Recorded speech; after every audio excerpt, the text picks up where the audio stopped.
조금 전에 우리는 마다가스카르에서 선교 사역을 감당하고 계시는 우리 선교사님의 사역 이야기를 들었는데요.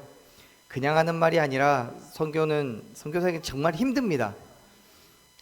얼마나 힘드냐면 여러분 90세 넘은 할아버지가요 잠을 주무시는데 잠꼬대를 하셨대요.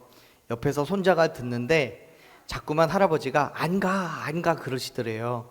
그래서 할아버지가 나이가 있으시니까 손자 생각에는 저승사자가 와서 가자고 그러나 보다. 그래서 꿈에 그래서 할아버지가 안 가 이렇게 잠꼬대를 하시나 보다 그랬대요. 그래서 할아버지를 깨워서 흔들어서 깨웠더니 할아버지가 자면서 깨면서 그러시더래요.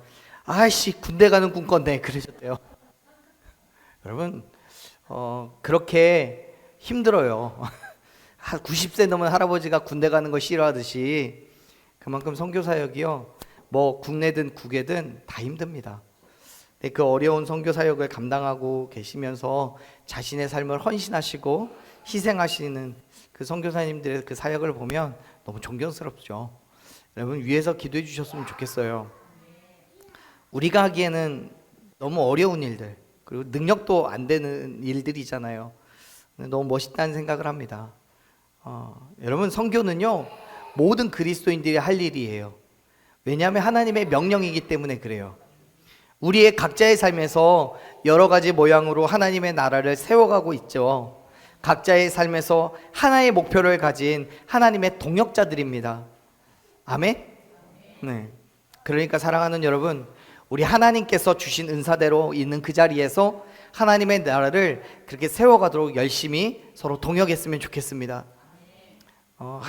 하나님께서 나를 위해서가 아니라 서로에게 필요한 것을 채워주는 동역을 하라고 우리를 축복하시고 은혜를 더하여 주실 줄로 믿습니다. 그런 의미에서 오늘 또 코이노니아 교제 주일을 보내면서 저는 우리가 빛된 성도, 빛된 자녀된 신분으로서 하나님과 내가 또 서로가 서로에게 그런 동역자로서 바르게 서기를 기대하면서 말씀을 나눠보려고 합니다. 우리가 함께 읽은 말씀 가운데서 바울은요 그의 사역을 동력하고 있는 두 사람을 빌립보 교회에 소개를 합니다. 바로 그의 영적인 아들인 디모데와 또 그의 훌륭한 동역자인 에바브로디도라는 사람이에요. 바울은 이 두 사람을 소개하고 빌립보 교회에 소개하는데 그 이유가 뭐냐면 이 두 사람이 가장 좋은 믿음의 본이었을 뿐만 아니라 당시 로마 감옥에 있었던 바울이 언젠간 죽음을 맞이하게 될 텐데 그 이후에 그의 사역을 대신하여 사역할 사람들이기 때문에 그래요. 바울은 먼저 디모데를 빌립보 교회에 소개하면서 이렇게 이야기를 해요. 19절 말씀을 같이 읽어보겠습니다. 19절 읽을게요. 내가 디모데를 속히 너희에게 보내시기를 주 안에서 바람은 너희의 사정을 알므로 안위를 받으려 함이니. 아멘. 여러분 당시 바울은 로마 감옥에 수감되어 있던 중입니다. 그 일 때문에 빌립보 교회는 근심과 염려 가운데 있었어요. 더구나 그 즈음에 빌립보 교회에는 여러 가지 문제를 안고 있었습니다. 율법주의자들과 거짓 교사들의 문제와 또 성도들 간의 갈등과 싸움이 있었어요. 그래서 자기를 대신해서 디모데 편에 자기의 편지를 들려 파송을 보내는데 그 이유가 두 가지예요. 하나는 바울이 빌립보 교회로 직접 가서 권면하고 교훈하고 싶은데 감옥에 있으니까 못 가는 거예요. 또 바울 자신이 빌립보 교회들에 대한 좋은 소식을 전해 듣고 안심을 하고 싶었어요. 그런데 여러분 지금 말씀을 잘 살펴보면 바울이 디모데에게 자기의 편지를 보내는 그거에는 분명 이유가 있었어요. 자 볼게요. 20절 말씀 읽어보겠습니다. 이는 뜻을 같이 하여 너희 사정을 진실히 생각할 자가 이 밖에 내게 없음이라. 아멘. 여기 어디 뜻을 같이 하여라고 번역되어 있는 헬라어 단어는요 동일한 호흡을 지닌 사람, 또 같은 마음과 정신을 가진 사람, 이런 의미를 가지고 있어요.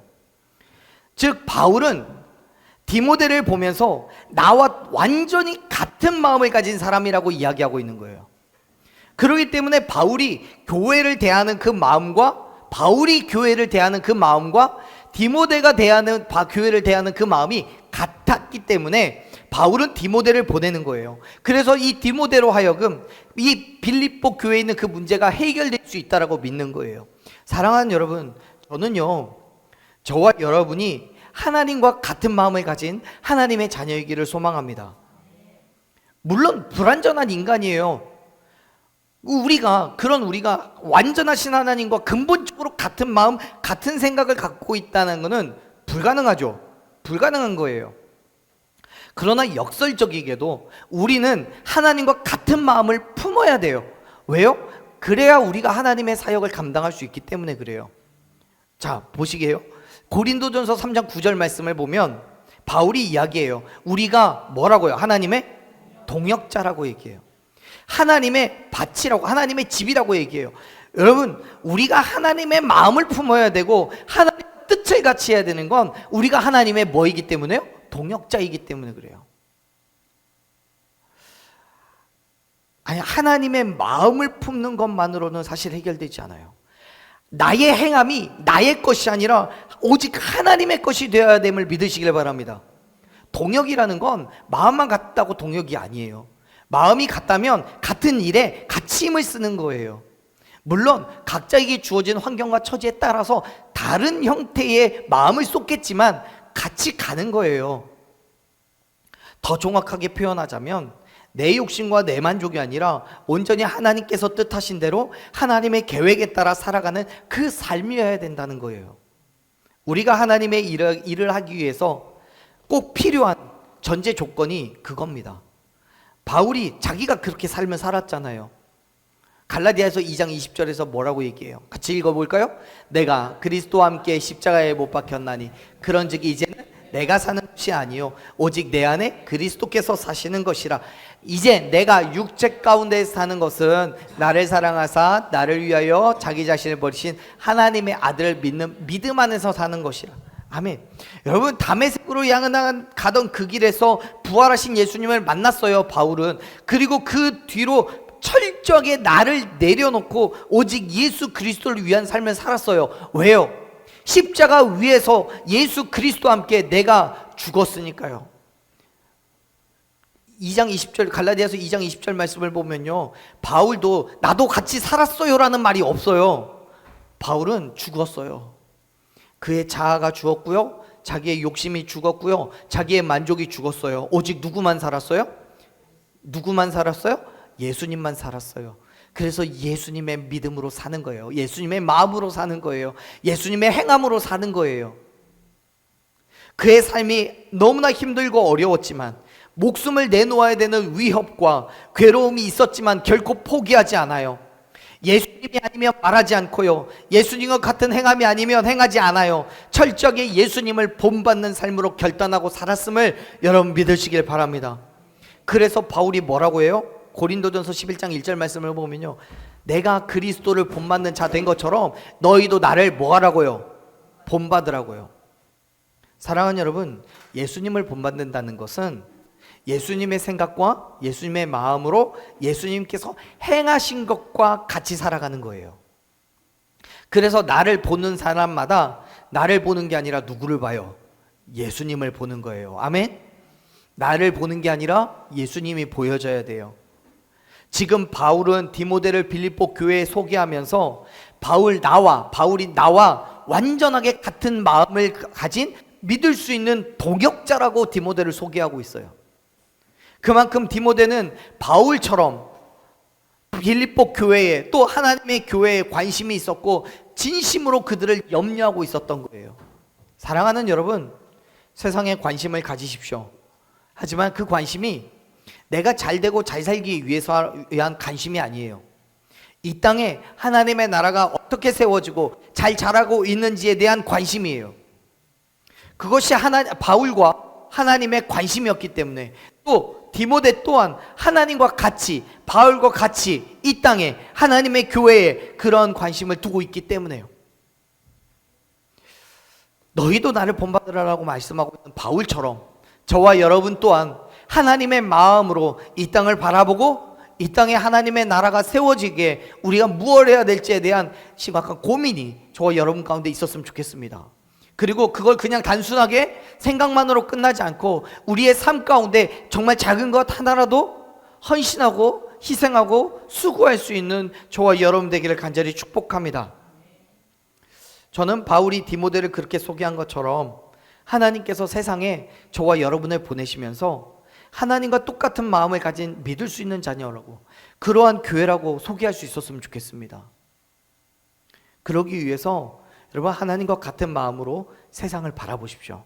하나님의 시선으로 세상을 바라보시고 하나님의 손으로 세상을 보듬으시고 하나님의 발걸음으로 세상 가운데 나아가시기를 간절히 축원합니다. 바울이 디모데를 그렇게 좋게 평가하는 이유가 있어요. 말씀드렸듯이 바울과 같은 마음이기도 하지만 21절 22절 말씀을 보면 이렇게 얘기를 하더라고요. 자, 21절 말씀 같이 읽어볼게요. 그들이 다 자기 일을 구하고 그리스도 예수의 일을 구하지 아니하되, 22절, 디모데의 연단을 너희가 안 하니 자식이 아버지에게 함과 같이 나와 함께 복음을 위하여 수고하였느니라. 아멘. 다른 사람들은 다 자기의 일을 위해서 살아갈 때 디모데만큼은 오직 복음을 위해서 살았대요. 그 과정 속에서 수많은 고난을 받았어요. 바울과 함께 감옥에 갇히기도 하고요, 고난을 당했지만 오직 그리스도를 위한 수고를 감당했다라고 지금 말씀하고 있어요. 그래서 바울은 전적으로 디모데를 신뢰하면서 그를 기쁘게 그리고 믿음으로 빌립보 교회에 보낼 수 있는 거예요. 사랑하는 여러분, 저와 여러분은, 그리고 우리 교회는 하나님으로부터 예수 그리스도의 죽으심과 부활하심을 전하는 복음의 전파자로서 사명을 가지고 이 땅에 보내심을 받은 줄로 믿습니다. 그 사명을 위해서 여러분 어떻게 살아가고 계십니까? 우리에게는 어떤 모습이 있고 세상 가운데는 어떤 모습으로 드러나고 있습니까? 죄송한 얘기지만 아직도 많은 그리스도인들은 교회 안에서도 우리에게 주어진 사명을 잊어버리고 자기 자신의 일을 구하고 있는 사람들이 많이 있어요. 자기의 유익을 찾는 사람들이 많이 있어요. 여러분, 교회를 다니는 이유가 내 삶의 유익 때문에 그런 거 아니잖아요. 내가 교회 가면 하나님께서 내게 축복하셔서 이 땅에서 잘 먹고 잘 살아주실 거라는 그런 믿음 가지고 교회에 오시는 거 아니잖아요. 혹시 찔리세요? 찔리시면 안 돼요. 여러분, 바울이 디모데를 빌립보 교회에 보내려고 했을 때는 그에 대한 분명하고도 확고한 확신이 있었기 때문이에요. 바울과 같은 마음, 그 교회의 문제를 관심에 두고 하나님의 뜻대로 해결할 수 있을 거라고 확신하는 거예요. 그렇기 때문에 바울은 기꺼이 디모데를 빌립보 교회에 보내면서 자신 있게 복음을 위하여 수고하고 있다라고 얘기해요. 사랑하는 여러분, 우리도 하나님으로부터 복음을 위하여 수고하는 자라고 소개받았으면 좋겠습니다. 세상에 나아가 살아가면서 여러분, 교회가 또 서로가 서로에게 이분은 하나님의 복음을 위하여 수고하고 있는 사람이라고 당당하게 말할 수 있는 저와 여러분 되었으면 좋겠습니다. 그게 어려워요. 쉽지 않아요. 여러분, 이 땅이 어둠의 땅이기 때문에, 어둠의 땅이잖아요. 하나님의 빛을 비추는 빛된 자녀로 살아가는 게 얼마나 어렵습니까? 하지만 여러분, 저와 여러분의 삶이 정말 아주 작은 성냥개비 불보다도 작은 만큼 작은 그런 불빛이라고 하더라도, 정말 반딧불만한 그런 작은 빛이라도, 그러한 빛이라도 세상 가운데 예수 그리스도의 복음을 선포할 수 있는 그런 믿음의 삶을 살아가시기를 간절히 축원합니다. 손에 있어요. 힘들고 어려워요. 22절에서도 지금 분명히 얘기하잖아요. 뭐라고요? 디모데의 연단이라고요. 디모데가 예수 그리스도의 복음을 위하여 수고하였지만 디모데에게는 연단이 있었단 말이에요. 연단이 기쁘고 즐겁고 맨날 행복하고 박수치고 놀고 그게 연단이라고 얘기하지 않잖아요.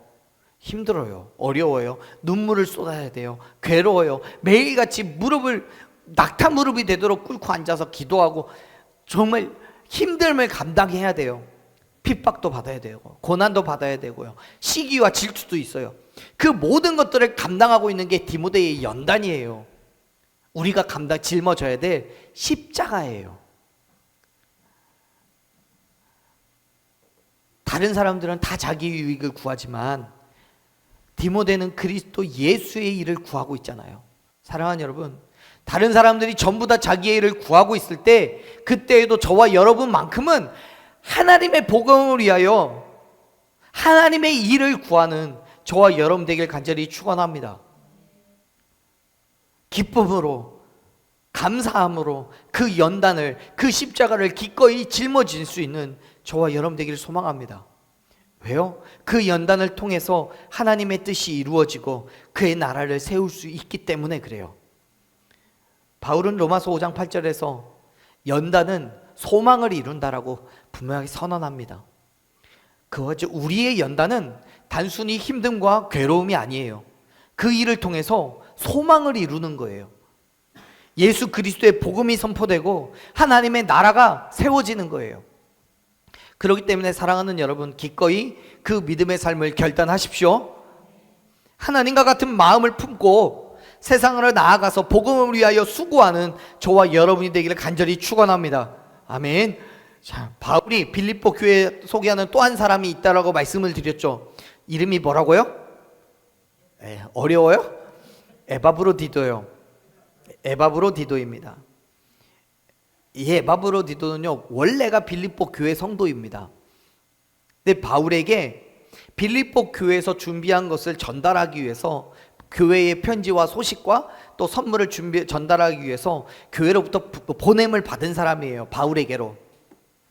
그래서 이 바울의 신실한 동역자로서 빌립보서를 쓰고 있는 이 시점에 바울과 함께 있는 사람이 이 에바브로디도입니다. 그러한 에바브로디도를 바울이 이제 다시 빌립보 교회에 돌려보내면서 이 사람이 어떤 사람인지에 대해서 이렇게 설명을 해요. 25절 같이 읽어봅니다. 그러나 에바브로디도를 너희에게 보내는 것이 필요한 줄로 생각하는 그는 나의 형제요, 함께 수고하고 함께 군사된 자요, 너희 사자로 내가 쓸 것을 돕는 자라. 아멘. 이 에바브로디도는 사실 그 말씀드린 것처럼 편지를 가지고 선물과 함께 바울에게로 와서 바울이 행하는 그 일을, 그 사역을 돕기 위해서 온 것 같아요. 그런데 바울은 에바브로디도를 자기 편에 두지 않고 다시 빌립보 교회로 보냅니다.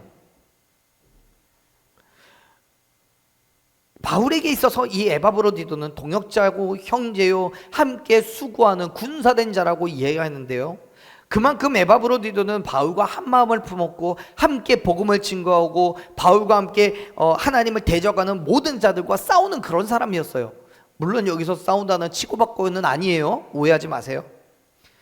하지만 그와 동시에 빌립보 교회에 대한 진실한 애정과 성도들에 대한 뜨거운 사랑을 가지고 있었던 사람이에요.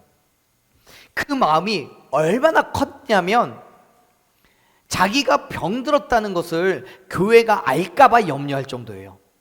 이렇게 설명합니다. 26절 읽어볼게요. 26절 그가 너희 무리를 간절히 사모하고 자기가 병든 것을 너희가 들은 줄을 알고 심히 근심한지라. 아멘. 에바브로디도는 지금 바울과 함께 있으면서 뭔지는 모르겠지만, 성경에 써있지 않아서 뭔지는 모르겠지만 병에 걸렸던 모양이에요. 근데 그 병에 걸렸다는 사실을 빌립보 교회가 알까봐 염려하는 거예요. 보통의 경우라면 안 아파도 아프다고 얘기할 것 같아요. 나 힘들어요, 어려워요, 그래 나 지금 집에 가서 좀 쉬고 싶어요, 이렇게 말하는 게 맞을지도 몰라요. 그런데 이 에바브로디도는 교회가 그 사실을 알까봐 염려해요. 여러분, 우리가 교회의 사역을 감당하다 보면, 예를 들면 어떤 선교회 활동을 한다든지, 아니면 성탄절날 뭘 준비한다든지, 연습을 하고 여러 바자회를 한다든가 그런다면 가끔 그러죠. 힘들어서 못 가요, 저 일하고 왔더니 너무 피곤해요, 어젯밤에 날 샜어요, 이러면서 교회를 안 온다면 그 일을 감당해 주시지 않아요. 다른 교회 이야기예요. 근데 이 에바브로디도는 그런 거 아니에요. 오히려 자기가 병든 걸 알까봐 염려해서 자기가 교회 사역에 감당하지 못할까봐 염려를 하고 있는 거예요. 자기 깊은 병세 때문에 힘든 처지지만 나보다도 교회를 더 걱정해요. 항상 교회를 생각하고 교회를 염려해요. 이런 에바브로의 모습은 교회를 나의 몸과 같이 사랑하지 않고는 도저히 불가능한 거죠. 그처럼 예수님을 위하여 죽기에 이르기까지 자기를 돌보지 않고 열심히 충성한 일꾼이 바로 이 에바브로디도예요. 그 믿음의 한계가 어디냐면 죽기까지예요. 죽기까지. 그의 병은 죽을 만큼 힘들고 위험했지만 그의 삶의 자리에서는 그 복음을 전하는 일에 있어서는 멈추지 않아요. 자기가 할 수 있는 최선을 다한 헌신과 수고의 삶을 살았어요. 그래서 하나님께서는 계시록 2장 10절에서 뭐라고 얘기해요? 죽도록 충성하라. 그리하면 내가 생명의 면류관을 너에게 주겠다라고 말씀하셔요. 사랑하는 여러분, 참된 충성은요, 여유를 남기지 않고 최선을 다하는 겁니다. 여유를 남기는 게 아니에요. 할 수 있는 최선의 노력을 다하면서 마음과 뜻과 정성을 모아서 적극적으로 헌신하고 봉사하는 게 죽도록 충성하는 거예요. 내 상황을 봐가면서, 계산해가면서, 내게 있을 유익을 생각하면서 믿음의 삶을 살아가는 건 충성이 아니에요. 그럴 때 여러분 오해하지 마세요. 우리가 교회를 위하여, 하나님을 위하여 헌신하고 봉사한다는 것이 집 팔아서 바치고 직장 그만두고 교회에서 열심히 일하는 그런 얘기 아니에요. 왜요? 교회만 하나님의 사역을 감당하는 거 아니거든요. 우리의 삶의 자리에서 하나님의 사역은 여러 가지 모양으로 나타나는 거예요. 직장에서, 가정에서, 여러분이 있는 그곳에서 하나님의 나라는 반드시 세워져야 하는 거예요. 아멘? 그 일을 위해서 우리가 쓰임을 받고 있는 거예요. 그렇기 때문에 여러분 집 팔지 마세요. 제발. 가정을 소홀히 하지 마세요. 직장 그만두고 퇴직금까지 다 교회에다 그러지 마세요. 내 상황이 어떠하든지 내게 있는 무엇이든지 내가 할 수 있는 최선의 것으로 하나님께 나아가면 그것을 통해서 하나님께서는 역사하실 줄로 믿습니다. 에바브로디도의 그 충성이, 그 헌신이 그런 거예요. 그 정도가 얼마만큼이었는지 성경을 통해서 확인을 할 수는 없지만 그가 할 수 있는 최선의 것으로 온전한 믿음의 삶을 살아냈다는 건 분명한 사실입니다. 죽기까지 충성했어요. 그래서 하나님은 그에게 긍휼을 베푸셨어요. 27절 말씀 볼까요? 27절 말씀 같이 읽어봅니다. 그가 병들어 죽게 되었으나 하나님이 그를 긍휼히 여기셨고 긍휼히 여기사 내 근심 위에 근심을 면하게 하셨느니라. 아멘. 바울은요 에바브로디도의 헌신을 보았어요. 그가 병들어 고통받고 있는 거 보았어요. 그럼에도 불구하고 빌립보 교회를 위하여 자신이 그 병든 것을 드러내지 않기 위해서 애쓰는 것도 보았어요. 그랬더니 27절 말씀을 보면 하나님께서 그를 긍휼히 여기셨대요. 아마도 성경에서는 그렇게 표현하고 있지 않지만 아마도 27절 말씀을 근거로 생각해 보면 하나님께서 그를 긍휼히 여기셔서 그가 가지고 있던 질병을 치료해 주신 거죠. 회복시켜 주셨어요. 그에 있는 그 모든 문제들, 그에 있는 그 모든 장애를 하나님께서 해결해 주신 줄로 믿습니다. 그래서 바울이 얘기하는 거예요. 내 근심이 있었는데 그 위에 근심, 즉 내 근심 위에 에바브로디도가 가지고 있는 그 아픔에 대한 근심이 있었는데 그거를 어떻게 했다고요? 면하게 하셨다고요. 사랑하는 여러분, 하나님의 긍휼하심은 아무런 이유 없이 나타나는 게 아니에요. 에바브로디도의 충성의 결과였다는 것을 여러분 기억하시길 바랍니다. 그래서 에바브로디도의 헌신에 대해서 바울이 이렇게 얘기를 합니다. 30절 말씀 같이 읽어볼게요. 그가 그리스도의 일을 위하여 죽기에 이르러도 자기의 목숨을 돌보지 아니한 것은 나를 섬기는 너희의 일에 부족함을 채우려 함이니라. 아멘. 에바브로디도는 로마에 갇힌 바울을 돕기 위해서 처형당할 것을 두려워하지 않고 심지어 자기가 병들어 죽게 될 지경에 있어서 또 열심히 바울과 동역했습니다. 바울은 에바브로디도가 자신의 동역자로 목숨을 아끼지 않고 헌신하고 있다는 걸 빌립보 교회에 전해주면서 그를 영접하고 존귀하게 대해달라고 권면하고 있는 거예요. 사랑하는 여러분, 저와 여러분이 살아가는 그 믿음의 삶 가운데 우리가 자리하고 있는 그 자리에 우리는 어떠한 모습으로 나아가고 계십니까? 우리는 동역자입니다. 아멘. 자, 같이 고백하죠. 우리는 동역자입니다. 다시 한번. 나는 동역자입니다. 누구의 동역자예요? 하나님의 동역자예요. 그리고 서로가 서로의 동역자입니다. 힘들고 어려운 자리지만 그 자리에서 하나님의 동역자로 서 있음을 여러분 믿으시길 바랍니다. 우리의 가정에서, 우리의 직장에서, 우리의 학교에서, 우리가 처해 있는 그 모든 자리에서 저와 여러분은 하나님의 동역자로 그 자리에 있는 줄로 믿습니다. 힘들고 어려워도요, 그 믿음의 자리로 나아가십시오.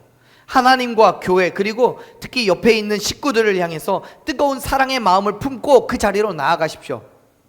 하나님은요, 우리의 믿음을 절대로 묵과하시거나 방관하지 않으십니다. 아멘. 하나님께서 우리의 믿음에 분명히 당신의 긍휼함으로 우리의 모든 필요를 채우시고 우리의 모든 장애물을 치워내시고 우리를 회복시켜 주시는 은혜, 치유하시는 은혜를 경험하게 하실 줄로 믿습니다. 뿐만 아니라 우리가 예수 그리스도의 사역에 목숨을 안기지 않고 최선을 다한 믿음의 헌신으로 나아갈 때 예수님을 우리를 기쁨으로 영접하시고 우리를 존귀하게 대하여 주실 줄로 믿습니다. 사랑하는 여러분, 하나님께서 우리를, 저와 여러분을 이 땅에 보내시며 바라고 원하시는 게 무엇이었을까요? 물론 각자 삶의 모습, 사역은 모습은 다르겠지만 무엇으로든지 하나님의 영광을 드러내고 그의 나라와 그의 의를 위한 삶을 살아가기를 바라고 계실 거예요. 그건 우리에게 어떤 능력이 있거나 어떤 특별한 힘이 있어서 보내심을 받은 게 아닙니다. 어떻게 생각하면 세상의 다른 누구보다도 연약한 모습을 가졌어요. 지식도 없고요, 물질도 없고요, 심지어 육체의 질병도 있을 수 있습니다. 삶 속에서 끊임없이 고통과 고난을 겪으며 때로는 마음의 상처가 있을 수도 있겠죠. 그만큼 지금 내 몸 하나도 챙기기 힘든 시간을 보내고 계실지도 몰라요. 그럼에도 불구하고 하나님께서는 저와 여러분에게 헌신과 충성을 요구하십니다. 믿음의 자리를 지키라고 말씀을 하셔요. 왜요? 그 일 때문에 우리를 보내셨으니까. 그렇습니다. 바울이 디모데와 에바브로디도를 동역자로 여기고 그를 빌립보 교회에 보냈듯이 저와 여러분이 하나님의 동역자이기 때문에 하나님께서는 저와 여러분을 당신의 사역을 위해서 보내신 줄로 믿습니다. 하나님께서 우리에게 맡기신 그 사명에 헌신하고 충성할 때 하나님은 저와 여러분에게 긍휼을 베풀어 주심을 믿으시길 바랍니다. 그 사명을 감당할 만큼 힘과 능력을 부어 주실 것을 여러분 믿으시길 바랍니다. 그렇기 때문에 여러분, 우리의 마음이 하나님께 있어야 돼요. 우리의 시선이 하나님께 향해야 돼요. 바울이 디모데를 향해 뜻을 같이 한 사람이라고 말씀하는 것처럼 우리의 마음이 하나님과 같이 있기를 간절히 축원합니다. 그 마음으로 세상을 바라보고 그 믿음으로 교회를 바라보고 그러한 생각으로 옆에 있는 식구들을 바라보는 저와 여러분 되기를 간절히 축원합니다. 우리 이 시간 함께 찬양하고 기도의 자리로 나가십시다. 사랑하는 여러분, 하나님께서는 우리와 함께 하시고 우리 가운데 역사하시고 우리에게 크고 놀라우신 은혜를 베풀어 주실 줄로 믿습니다. 우리가 살아가는 그 모든 시간들 속에서 우리의 마음을 다 내려놓고 주의 도우심을 구하며 나아가십시오. 나를 통해서 영광 받으실 하나님, 그 하나님께 우리의 삶을 내어놓았을 때 우리의 시선이 하나님을 바라보고 우리의 손이 하나님의 손과 또 우리의 발이 하나님의 발과 같이 나아갈 때 하나님께서는 저와 여러분을 통해서 크고 놀라운 일을 행하실 줄로 믿습니다. 그 믿음의 자리에서 날마다 승리하는 저와 여러분 되기를 간절히 축원합니다.